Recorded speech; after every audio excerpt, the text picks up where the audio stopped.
Assalamualaikum warahmatullahi wabarakatuh. Alhamdulillah. Wassalatu wassalamu ala rasulillah Muhammad ibn Abdillah wa ala alihi wa sahbihi wa mawala. Yang paling utama, hormati ibu dosen dan kami dari kelompok 1 akan melakukan pembahasan tentang penelitian alam bawah sadar. Kali ini kami dari kelompok 1 akan membahas tentang alam bawah sadar. Sebelum kita membahas lebih jauh tentang alam bawah sadar, alangkah baiknya kita mengetahui terlebih dahulu apa sih yang dimaksud dengan alam bawah sadar. Jadi, pikiran bawah sadar atau alam bawah sadar merupakan bagian dari pemikiran kita yang memproses pengetahuan tanpa adanya proses belajar. Gunanya kreativitas, serta mengetahui penyebab dan masalah yang terjadi dalam kehidupan sehari-hari kita.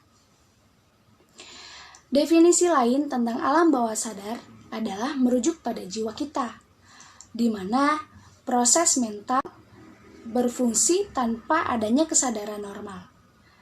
Dengan arti, setiap gagasan atau ide yang timbul dari pemikiran bawah sadar kita terhasil tanpa didahului akal pikiran, rasio, dan logika kita. Dengan kata lain, ide yang muncul pada alam bawah sadar kita prosesnya secara tiba-tiba. Sedangkan mind power adalah pikiran sadar kita atau cara kita berpikir. Serupa halnya dengan mata air yang tidak bisa mengeluarkan air asin dengan air tawar sekaligus secara bersamaan, mind power pun demikian. Tidak bisa kita berpikir secara negatif dan positif sekaligus dalam waktu yang sama. Assalamualaikum warahmatullahi wabarakatuh. Pembahasan selanjutnya ialah mengenali kekuatan alam bawah sadar diri. Nah, setelah tindakan-tindakan baru yang lebih konstruktif dikerjakan hingga berulang-ulang, maka tanpa disadari kita sudah banyak melakukan hal-hal penting sehingga kita tiba di zona baru, di mana kita berhasil mencapai target yang didambakan. Itulah mengapa dikatakan bahwa manusia mempunyai potensi yang sangat besar dalam pikiran bawah sadar. Nah, kekuatan pikiran bawah sadar itu dapat dibangkitkan melalui dua cara, yaitu autosuggestion dan visualization. Di mana autosuggestion ini keinginan yang sangat besar dan terekam dalam pikiran bawah sadar. Nah, autosuggestion ini harus dilakukan dengan penuh rasa percaya diri, dan melibatkan emosi dalam diri. Nah, dilakukannya itu harus penuh konsentrasi terhadap objek yang positif dan dilakukan secara terus-menerus atau berulang-ulang. Selanjutnya, pikiran bawah sadar inilah yang akan mendikte semua gerak-gerik tubuh kita, semacam elektrik statis yang memancar dari otak ke seluruh organ tubuh.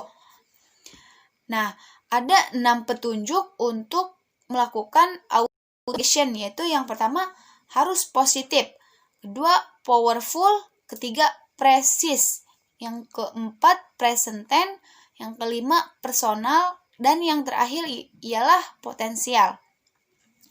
Nah, untuk mengenali kekuatan alam bawah sadar itu kan ada 2, autosuggestion dan visualization. Nah, yang visualization ini bila kita menginginkan sesuatu, maka pikiran bawah sadar akan menggambarkan apa yang didambakan, di mana dengan cara memvisualisasikan impian terlebih dahulu. Nah, dari situ terciptalah banyak sekali karya-karya spektakuler di dunia ini, di mana karya dari Marcus Aurelius Antonius, yaitu seorang kaisar Romawi zaman dahulu, mengatakan kehidupan manusia ialah bagaimana mereka memikirkannya. Nah, maksudnya di mana sesuatu yang selalu divisualisasikan manusia akan mudah terekam dalam pikiran bawah sadar. Bahkan kekuatan visualisasi tersebut itu digunakan seseorang untuk mengganti kemampuan menghafal atau mengganti tulisan dan gambar. Nah, selanjutnya akan muncul kekuatan pikiran yang berperan sebagai penghubung antara jiwa dan tubuh. Sehingga jiwa dengan tubuh ikut bereaksi dengan mengerahkan seluruh potensi yang sebelumnya tidak akan pernah digunakan dalam bentuk kreativitas atau tindakan. Mungkin hanya itu yang dapat saya sampaikan, kurang lebihnya mohon maaf. Assalamualaikum warahmatullahi wabarakatuh. Assalamualaikum warahmatullahi wabarakatuh. Perkenalkan, nama saya Neng Ani. Saya dari Fakultas Taisman Pandeglang, semester 1, jurusan Prodi PIK. Saya di sini akan melanjutkan presentasi dari teman saya, yaitu tentang alam bawah sadar. Nah, di sini saya akan presentasikan 6 petunjuk autosuggestion. Nah, di sini autosuggestion itu apa sih? Autosuggestion itu keinginan yang sangat besar dan terekam dalam pikiran bawah sadar, itulah yang dinamakan autosuggestion. Jadi autosuggestion itu pikiran atau keinginan yang kita pengen, yang kita inginkan sesuatu yang besar. Nah, tapi terekam di dalam bawah sadar kita, itu yang dinamakan autosuggestion. Autosuggestion itu dilakukan dengan penuh rasa percaya, melibatkan emosi dalam diri, dilakukan dengan penuh konsentrasi terhadap objek yang positif, dan dilakukan secara terus-menerus. Nah, itu tuh autosuggestion. Nah, apa aja sih 6 petunjuknya? Ada 6 petunjuk autosuggestion. Yang pertama ada positif, yang kedua ada powerful, yang ketiga ada precise, yang keempat present tense, yang kelima personal, dan yang terakhir ada potensial. Nah, step pertama yaitu lakukan positif. Apa sih positif? Pikirkan hal-hal yang positif atau yang baik. Nah, tahap kedua ada powerful. Ketika kalian memikirkan hal-hal yang positif, lakukanlah dengan powerful, yaitu dengan penuh keyakinan, sebab dapat memberikan kekuatan untuk berbuat sesuatu yang luar biasa. Itulah manfaat dari powerful. Nah, untuk yang ketiga ada precise. Keinginan yang hendak dicapai harus sudah dapat dideskripsikan, karena alam bawah sadar hanya bisa menyusun berdasarkan kategori. Nah, jadi precise ini adalah keinginan yang hendak dicapai tapi harus sudah dideskripsikan. Jadi alam bawah sadar itu bisa mendeskripsikan hanya berdasarkan kategori saja. Nah, selanjutnya ada present tense, dalam bentuk keinginan saat ini, bukan keinginan di masa lalu atau yang akan datang. Nah, ada juga selanjutnya personal, lakukan perubahan positif terhadap diri sendiri terlebih dahulu, bukan dari orang lain ya. Jadi personal itu dari diri sendiri. Yang terakhir ada potensial, memungkinkan untuk dicapai dalam target waktu yang telah ditetapkan. Jadi si pikiran alam bawah sadar mempunyai target atau waktu potensial dari sesuatu yang diinginkan oleh si pengendali alam bawah sadar atau yang disebut autosuggestion. Jadi itu adalah 6 step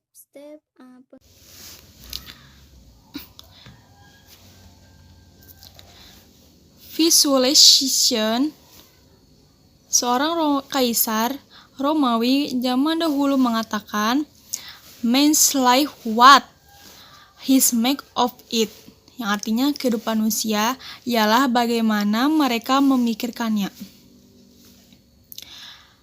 Divisualisasikan ialah mudah terekam dalam bawah alam sadar, lalu muncul dalam kekuatan bawah alam sadar dalam penghubung jiwa dengan tubuh, yaitu dalam bentuk kekreativitasan atau tindakan. Dalam memvisualisasikan impian, yaitu pertama, mendefinisikan impian, yang artinya batasan atau standar impian hendak akan dicapai. Gambarlah semua impian seolah-olah Anda akan sepatutnya meraih impian tersebut, meskipun tidak terkesan dengan sederhana. Untuk melakukan perubahan-perubahan akhirnya mendirikan cita-cita. Kedua, menentukan target waktu, yaitu dengan be the best, do the best, and then let's God take care the rest. Jadilah yang terbaik, lakukan yang terbaik, biarlah Tuhan yang menentukan. Dan itu sangat sayang jika tidak dioptimalkan. 2. Melakukan berulang-ulang, yaitu imajinasi ternyata dapat melipat gandakan kekuatan tersebut dalam bawah alam sadar. Tidak secara langsung merangsang erupsi akan kenyatakan dengan luar biasa tentang potensi kita sebagai umat manusia. Seterusnya kekuatan pikiran bawah alam sadar bekerja dan dibangkitkan sehingga terjadi dalam diri kita pada suatu waktu. Dan itulah definisi dari visualization.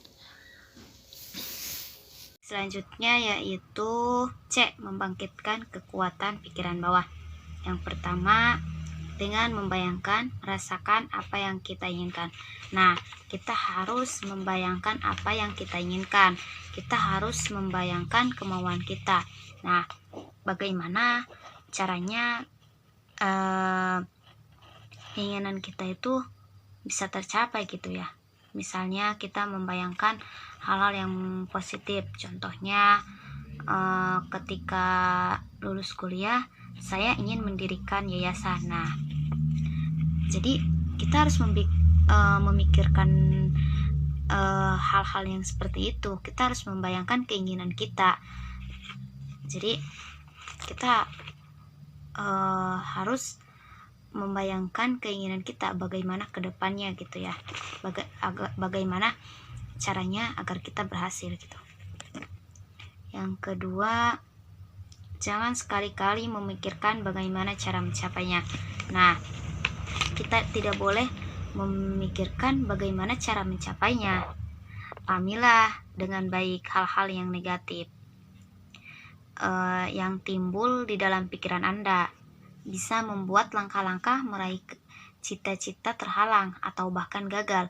Jadi, bagi Anda yang sedang meraih cita-cita, jangan pernah memikirkan hal-hal yang negatif.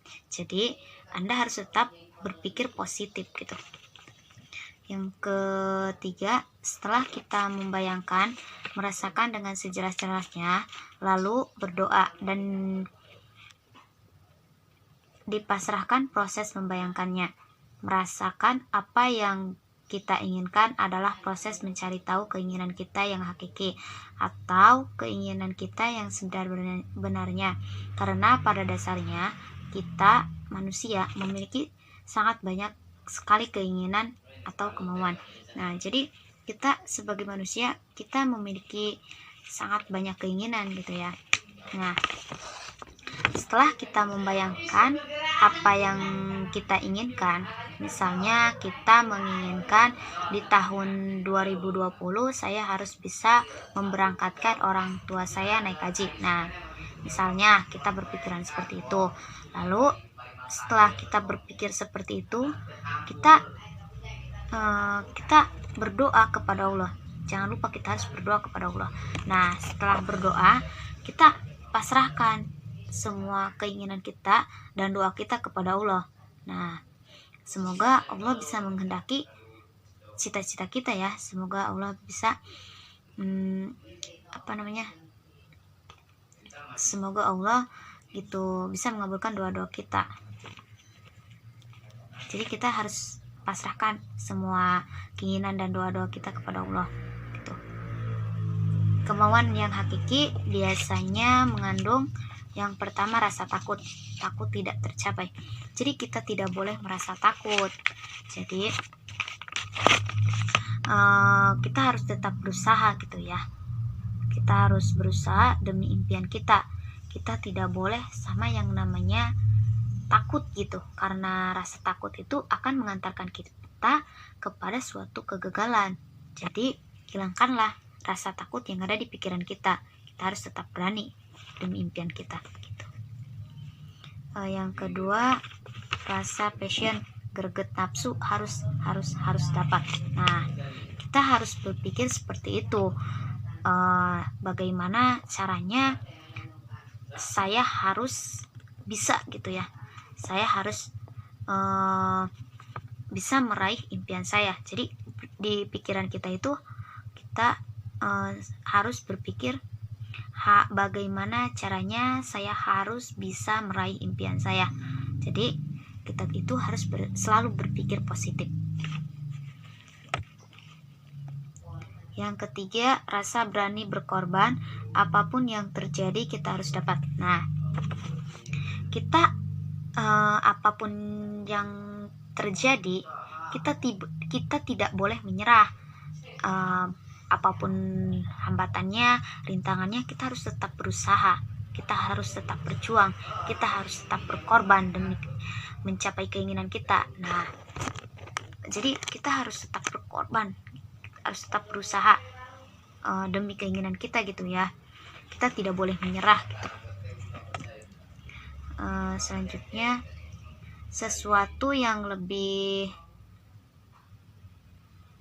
besar atau baik daripada saat ini, kenapa jangan sekali-kali memikirkan cara mencapainya? Karena kemauan hakiki tersebut adalah kemauan. Kemauan adalah kerja otak kanan yang berhubungan dengan imajinasi, angan-angan, cita-cita, gambaran, dan rasa. Jadi, tidak perlu logis. Sedangkan kehidupan atau kondisi kita saat ini adalah realitas, logika, atau nyata. Nah, realitas, logika, atau nyata adalah kerja otak kiri yang berhubungan dengan angka, hitungan, dan urutan. Karena kita memiliki kemauan yang merupakan kerja otak kanan, tapi yang memikirkan caranya logika dengan otak kiri. Jadi, setelah kemauan hakiki kita peroleh, otak kanan akan memberikan sinyal ke otak kiri. Ketika itu, otak kiri mulai bekerja. Terjadilah energi atau kerjasama antara otak kanan dengan otak kiri. Mungkin ini saja yang dapat saya sampaikan. Kurang lebihnya mohon maaf. Terima kasih. Baik, bismillahirrahmanirrahim. Selanjutnya yaitu proses pembentukan alam bawah sadar. Pembentukan ini dapat melalui beberapa proses, yaitu yang pertama proses tidak sadar atau tidak tahu. Ketika kita pertama kali belajar tentang pembelajaran sesuatu yang kita tidak ketahui, terkadang kita merasa tahu dan merasa bisa tentang apa yang akan kita pelajari, padahal kita belum pernah mempelajarinya dan belum tahu apa kedepannya, bagaimana dan seperti apa. Dan terkadang kita selalu merasa bisa dan merasa paling ahli dalam sesuatu hal yang padahal kita tidak bisa dan tidak tahu apa dan bagaimana hal tersebut bisa terjadi.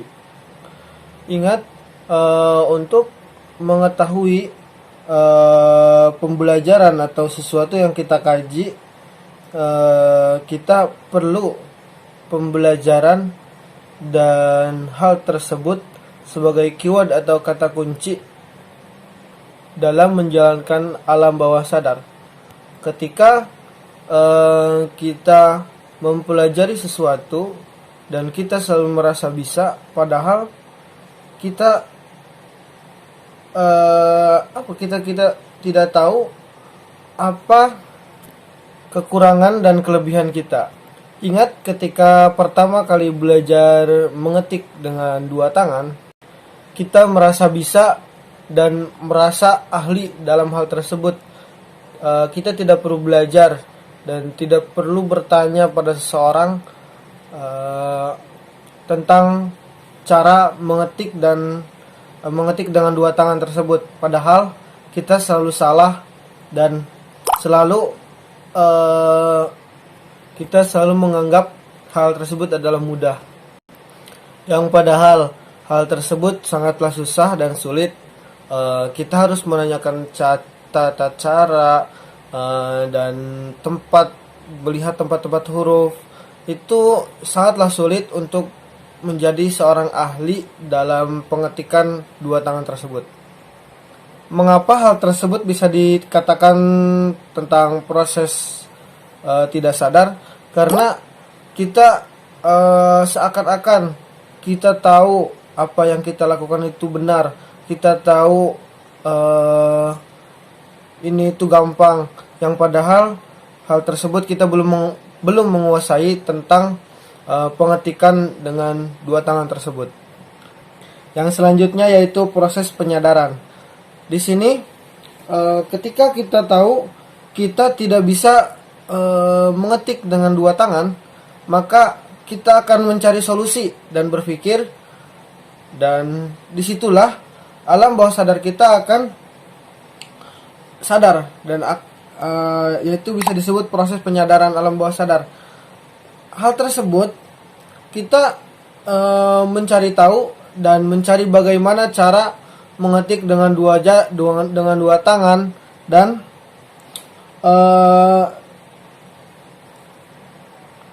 kita sedikit demi sedikit menghafal letak huruf dan sebagainya. Dalam hal ini terjadi proses penyadaran, seakan-akan kita mengetahui apa kesalahan kita, apa yang kita tidak tahu, dan kita mencari tahu dan mencari cara untuk mengetahui dan untuk bisa mengetik dengan dua tangan tersebut. Terima kasih. Selanjutnya akan dibawakan oleh Khairul Muslim. Oke, baik. Selanjutnya materi tentang the power of mind yang akan saya bawakan kali ini masih seputar proses pembuatan alam bawah sadar, yang dimana saya akan menjelaskan dua bagiannya. Yang pertama tentang tahap kemahiran dan tahap pembangunan atau membangun alam bawah sadar. Sebelumnya yang pertama saya akan membahas atau memberitahukan tentang tahap kemahiran. Secara tidak langsung yang saya tangkap dan yang saya baca, yang saya akan informasikan kepada kawan-kawan juga, bahwa berbicara tentang alam bawah sadar yang membahas tentang tahap kemahiran adalah sesuatu yang kita tidak sadari, kita handal melakukan hal tersebut. Contoh misalnya menulis, ada juga membaca. Karena ketika kita masuk sekolah dasar, tulisan kita pun buruk, jelek gitu, tidak bisa dibaca. Setelah itu kemahiran kita dalam membaca juga, tanpa kita sadari, kita lakukan menulis dan membaca kan kita lakukan selama bertahun-tahun, dari mulai sekolah dasar sampai sekolah tinggi. Setelah itu tanpa kita sadari, awalnya tulisan kita jelek, perlahan-lahan menjadi bagus tanpa kita sadari. Ya, kalau misalnya teman-teman bisa membandingkan tulisan teman-teman di sekolah tinggi dan sekolah dasar, itu perbedaannya pasti jauh. Tapi kita tidak sadar itu, yang dimana penjelasan ini masuk ke dalam proses pembentukan alam bawah sadar dalam pembahasan tahap kemahiran. Banyak contoh-contohnya seperti yang saya sudah tadi jelaskan, menulis, membaca, mengetik pun, mengetik di komputer atau di laptop menggunakan keyboard. Awal-awal kan kita tidak bisa mengetik 10 jari, mungkin ada yang 11 jari, ada yang 6, ada yang 8. Tapi secara tidak langsung ketika kita melakukan itu berulang-ulang, tanpa kita sadari, kita bisa mahir dalam melakukan hal tersebut. Terlepas dari contohnya tadi menulis, mengetik, dan membaca juga. Untuk membaca kan ketika kita sekolah dasar mungkin agak kurang membahas cara membaca kita tidak lantang seperti kita di sekolah tinggi, di SMA, di SMK gitu. Banyak perbedaan yang tidak kita sadari ketika kita melakukan sesuatu hal yang kita lakukan secara berulang-ulang, itu akan membuat kita mahir. Kita bisa melakukannya tanpa kita sadari, karena memang ini ada sangkut pautnya tentang proses pembentukan alam bawah sadar. Nah, selanjutnya saya akan memberitahukan tentang bagaimana caranya membangun alam bawah sadar, ya, atau melatih otak, menstimulus otak. Caranya untuk membangun alam bawah sadar secara sadar, yang pertama berolahraga, itu sudah pasti. Istirahat yang cukup, makan makanan yang sehat, juga tidak boleh stres. Ketika kita sudah bisa membangun alam bawah sadar kita secara sadar, kita akan tahu ketika kita stres. Contoh ketika kita sedang mengalami hari yang buruk, otak kita atau pikiran kita kacau. Tapi ketika kita sudah paham dengan pikiran alam bawah sadar, maka kita akan tahu bahwa kita ini sedang stres. Maka kita akan tahu apa yang harus kita lakukan agar tidak stres. Itu contoh sedikit untuk tahap pembangunan alam bawah sadar. Mungkin penjelasan saya tentang tahap membangun alam bawah sadar yang membahas tentang tahap kemandirian dan tahap membangun alam bawah sadar mungkin cukup sekian. Kurang dan lebihnya mohon maaf, karena mungkin hanya sedikit yang saya pahami tentang ini. Selebihnya bisa nanti kawan-kawan tanyakan. Ya, terima kasih. Untuk penutup, penelitian alam bawah sadar yaitu pikiran seseorang yang dalamnya termaktub dalam pikiran seseorang yang sangat-sangat dalam. Jadi pemikiran paling dalam seseorang, dan pemikiran itu disebut alam bawah sadar. Untuk itu, penelitian alam bawah sadar ini sangatlah lumayan luar biasa.